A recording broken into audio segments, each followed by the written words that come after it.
Ja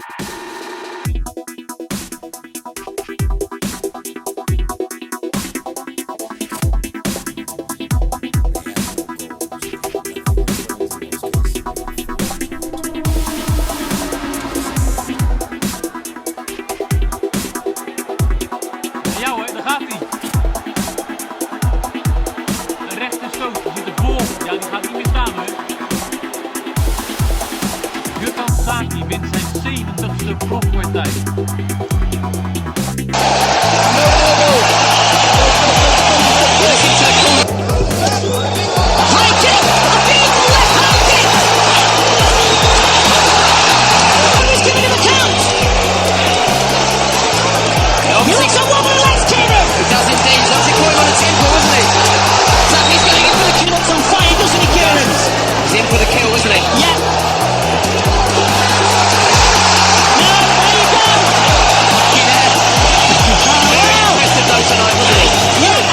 Meet Gokhan Saki, aka the Turkish Tyson, world champion kickboxer who came over to MMA and signed with the UFC in 2017.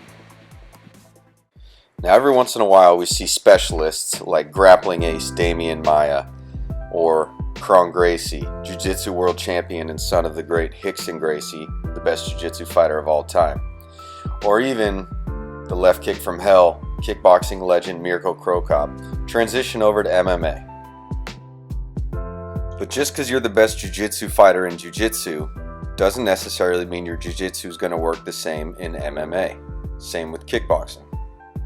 The biggest question when kickboxers transition to MMA is, can they stuff the takedown? Can they still throw heat when there's the threat of being taken down? We were just going to have to find out if Saki was putting in the work in this department. Gokhan was born and raised in Holland, and his parents had emigrated there from Turkey, hence the nickname he later earned, the Turkish Tyson. Now for those of you who are unfamiliar with the world of kickboxing, which is much bigger in Europe, Holland might be the epicenter. Some of the world's greatest kickboxers ever have come from Holland. Growing up, Gokhan had two loves, soccer and kickboxing. But as he kept getting older and into his early teenage years, he was excelling in kickboxing and decided to leave soccer behind to chase his dream of becoming a world champion kickboxer. Gokhan first started training at a gym called Golden Glory, high level but lesser known. He later moved to Mike's Gym, which is the best kickboxing gym in Holland, if not all of Europe, which has produced many, many kickboxing world champions. By the time Gokhan had fully grown up, he was 6 feet tall, weighed in at 205 pounds. Now keep that height and weight in mind as you watch some of these clips. This guy right here he's fighting, his name is Tyrone Spong, who you'll see in photos later is an absolute unit. He also fought guys like, you see here, Ray Sefo, ultra heavyweight, one of the baddest men to ever live. Probably had at least 50 pounds on Gokhan. This is why Gokhan became so beloved. He basically had a dad bod, but would fight anyone, knock him out with that ridiculous front left hook that gave him the nickname Turkish Tyson. Now Gokhan did take his share of L's by way of challenging bigger men that most people wouldn't fight. But as you can see there, he won multiple world championships and had plenty of success. Became a superstar in Europe and regarded as easily one of the best kickboxers in the world. Now check out this list of names of people he's fought. Look up guys like Rico Verhoeven, Alistair Overeem, Ray Sefo, all these guys, kickboxing world champions and way bigger than Gokhan. As you can see here, he fights behemoths. Now kickboxing is different from boxing, whereas if you take a loss, it doesn't destroy your career like it might in boxing. So when Gokhan fought giants like these guys you see here, it's Murderer Badr Hari, at least 6'5".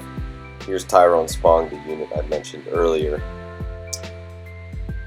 Here's Rico Verhoeven, another guy who's about 6'5", much bigger.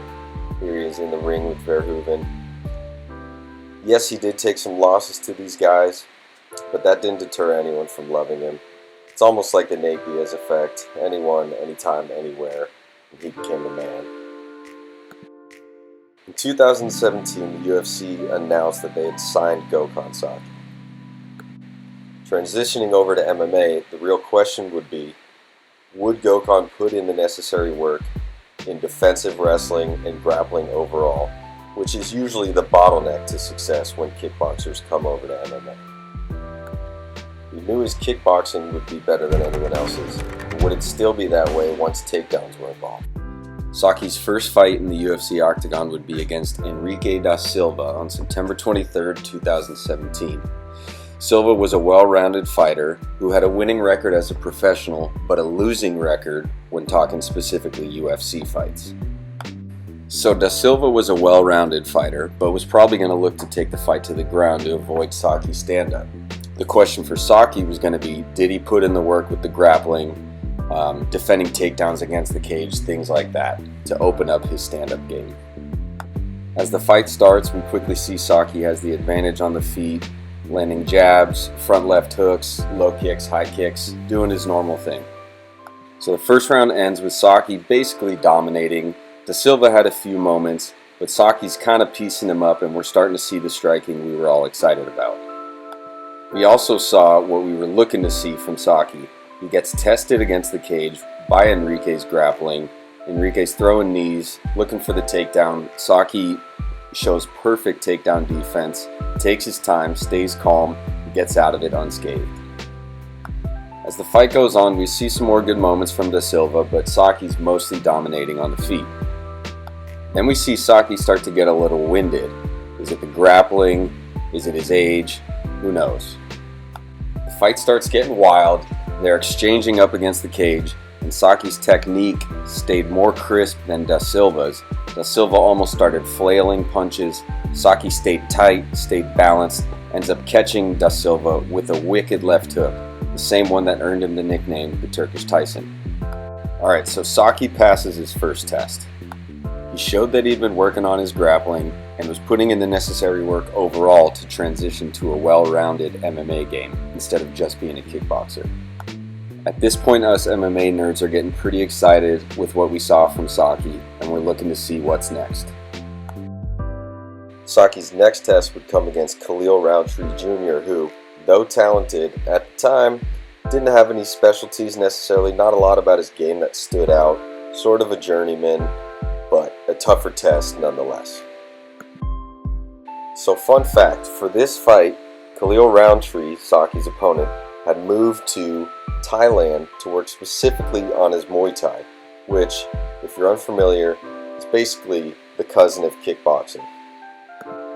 Unfortunately for Gokhan, the fight didn't go his way, and Khalil Roundtree essentially beat him at his own game, fighting in the traditional Muay Thai stance and ended up finishing Gokhan on the feet.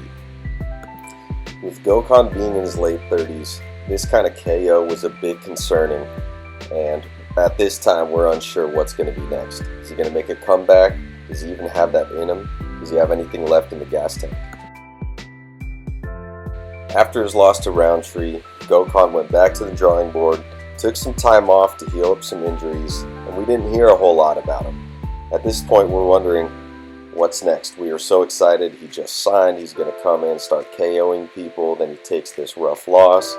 Who knows what's next? Unfortunately, UFC cuts him. So this news was pretty heartbreaking.